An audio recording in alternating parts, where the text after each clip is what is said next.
Buenas noches ya, ¿no? Buenas noches con todas y con todos. Primero estoy muy contenta de estar acá. A Fiorella la conozco hace muchos años, ¿no?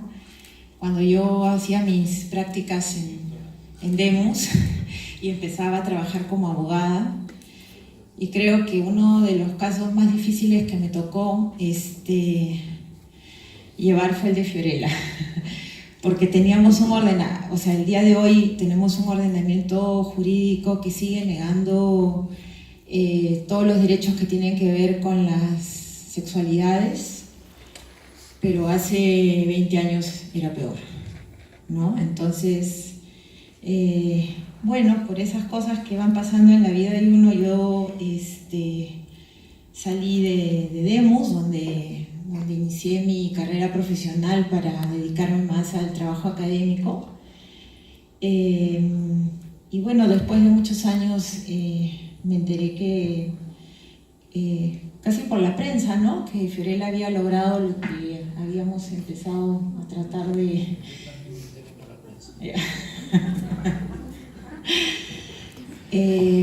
Entonces me siento muy contenta de estar en una mesa en la que está ella, porque en verdad me siento como que muy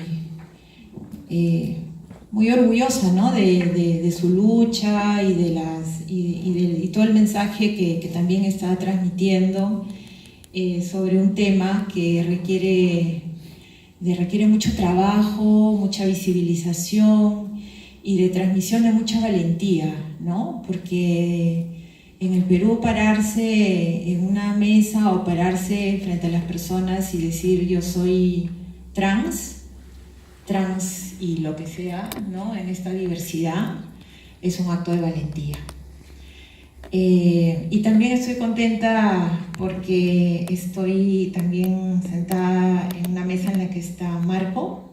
A Marco lo conocí en la Universidad Católica a propósito de este movimiento de reforma trans, y la verdad que yo me siento muy, vamos a decir, bendecida por la amistad de Marco y de diferentes personas que lo han acompañado en esta lucha por hacer de nuestra universidad un espacio más vivible, ¿no? Siempre se ha dicho que nuestra universidad es una burbuja, en la cual las personas podemos sentirnos libres de actuar, ¿no?, que estamos protegidas. Pero estos últimos años, a propósito de muchas situaciones de personas trans dentro de la PUC, pudimos ver que la universidad no es una burbuja, sino que inclusive hay que practicar el autocuidado, ¿no?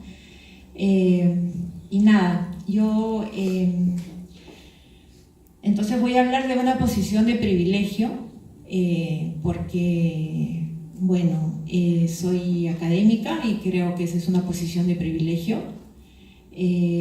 porque soy cisgénero y eso en una sociedad transfóbica también me ubica en una situación de privilegio, y porque soy heterosexual y en una sociedad homofóbica también eso me convierte en una persona privilegiada.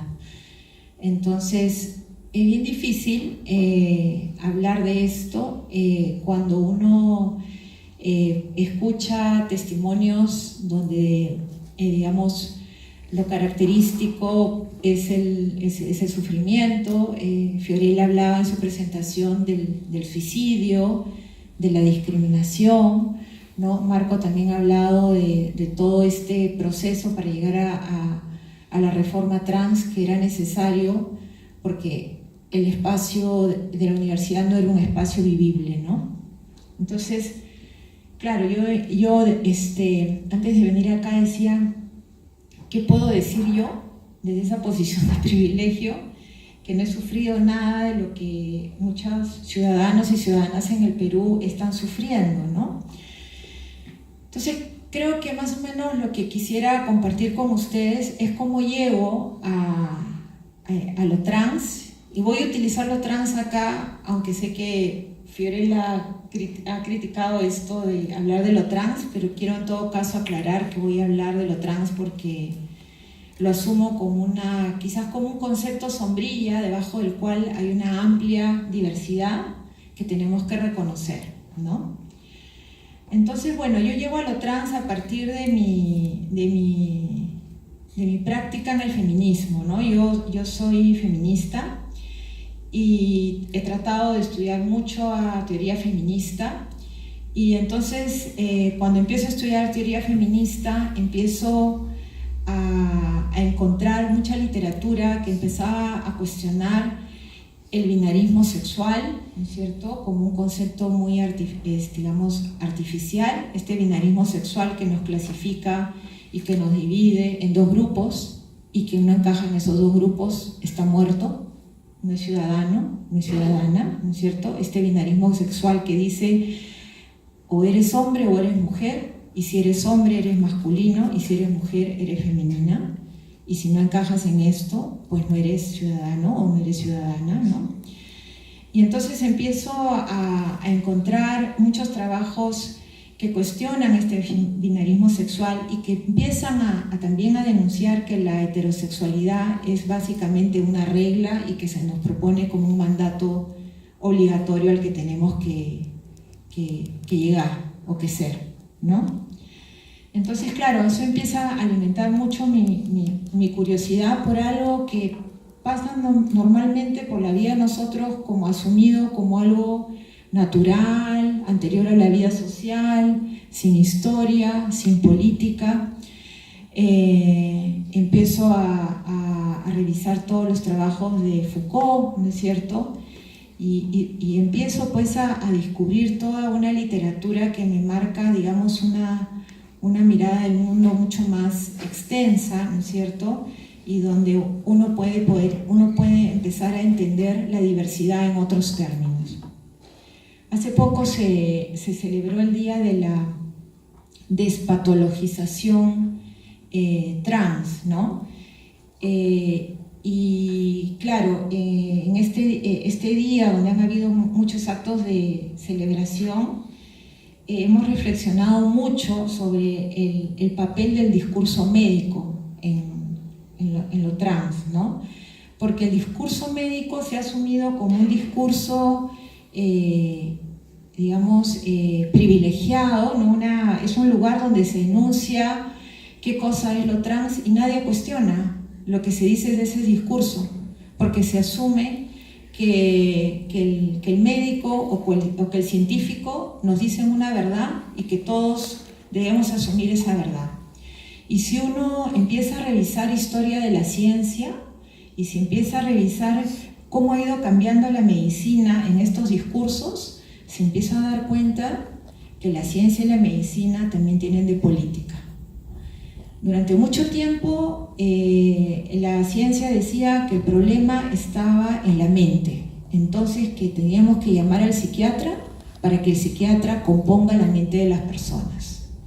Luego se hace como un clic, un cambio, y se empieza a decir que el problema es el cuerpo, entonces que tenemos que adecuar el cuerpo de las personas.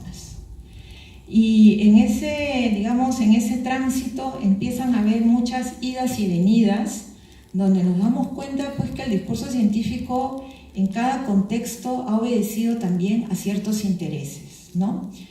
Existe un manual, estos manuales que publica la Sociedad de Psiquiatría Americana, que son pues, manuales que prácticamente nos dicen a todos quiénes somos y cómo ubicarnos en este mundo, ¿no? Que tiene que ver mucho con lo que Fiorella decía, ¿no? A las personas nos dicen desde fuera quiénes somos y parece que no hay oportunidad para que nuestros sentimientos más íntimos y personales y nuestros deseos emerjan y puedan desarrollarse con libertad, ¿no? Pero este manual de psiquiatría, conocido como el DSM-5, dice el día de hoy que la transexualidad es una disforia de género. ¿Y qué cosa es una disforia de género? Es el sufrimiento.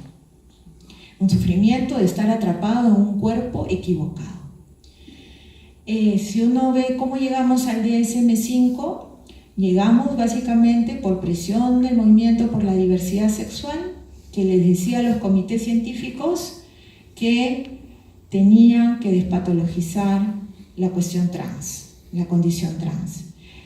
Y en estas discusiones, en estos comités científicos, empieza también a pensarse que si se despatologizaba lo trans, los seguros de salud no iban a atender las necesidades y los requerimientos médicos de las personas trans que necesitaran.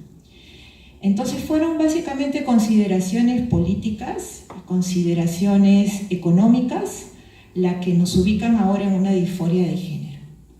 Y entonces uno se pregunta, ¿dónde está ese método científico objetivo que puede definir claramente y decirnos quiénes son las personas trans? ¿Qué necesidad hay que el discurso médico diga quién es una persona trans? Entonces,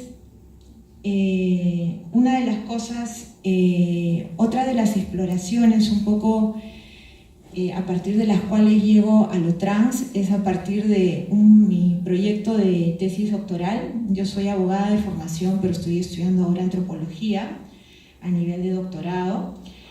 Y en el doctorado de antropología, una de las cosas que empecé a ver fue cómo los jueces, ¿no es cierto?, tratando de ver ya no el marco jurídico, lo que dicen las leyes, pero cómo los jueces, cuando las personas trans acuden a solicitar, por ejemplo, cambios en sus documentos de identidad, el juez dice, yo digo, o yo voy a firmar, o yo voy a permitirte esto o lo otro, si el médico me dice que puedo hacerlo, ¿no es cierto? Entonces, el discurso científico, los abogados y los jueces se montan en un discurso científico, ¿no es cierto?, para decirle a las personas trans si pueden ser consideradas ciudadanos o no. Y esto creo que es algo que tenemos que romper, ¿no? Creo que el día de hoy hay como un gran... creo que el día de hoy se está visibilizando mucho el trabajo que están haciendo los movimientos por la diversidad sexual. El trabajo que nos ha descrito Marco es un trabajo muy importante que se está haciendo en la universidad y que puede, digamos, debería expandirse en otros espacios.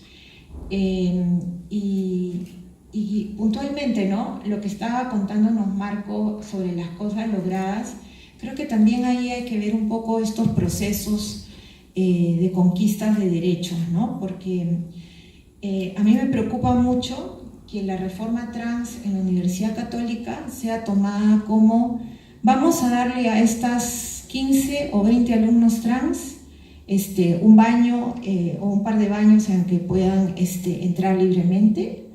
Vamos a darles un carné a estas 15 o 20 personas trans para que solucionen el tema de la no correspondencia entre nombre, el foto y su nombre, ¿no es cierto?, la foto en nuestro carné, en nuestra tarjeta de identidad, ¿no? Entonces solucionemos el problema de los trans para que tengan un espacio más vivible. Cuando la idea de la reforma trans es cuestionarnos la forma como institucionalmente funcionamos, ¿no? Cómo de repente una reforma trans puede empezar a generar en una institución un rompimiento de este binarismo sexual, ¿no? Y que eso realmente pueda generar un impacto en otros espacios, ¿no? Entonces creo que hay que ir por ese lado. Pues nada, yo básicamente quería un poco comentar mi aproximación a esto, a este tema. Hace un par de semanas atrás estuve en la presentación de un trabajo que hizo Carlos Celada, profesor de la Universidad del Pacífico, en el que intervinieron también Carolina Neira y Diego Quesada, que están acá, que es un trabajo en verdad que yo invito a todas y todos a leer. Y a mí me gusta mucho ese trabajo porque yo venía explorando sin saber que se estaba investigando esto un poco en el mundo jurídico, pero que creo que podemos, este trabajo que ha sido publicado por Demos, ¿no?, donde se da cuenta que cómo el pensamiento de los jueces, el pensamiento de los médicos y cómo estas identidades trans son narradas y son impuestas desde fuera a partir de saberes que en verdad son saberes más fundamentalmente políticos y que corresponden a ciertos intereses que el feminismo de una manera muy importante ha venido denunciando, ¿no? Y nada, bueno, creo que hay que celebrar estos días, hay que visibilizar el trabajo del movimiento trans y bueno, gracias y les reitero que estoy muy feliz de estar acá.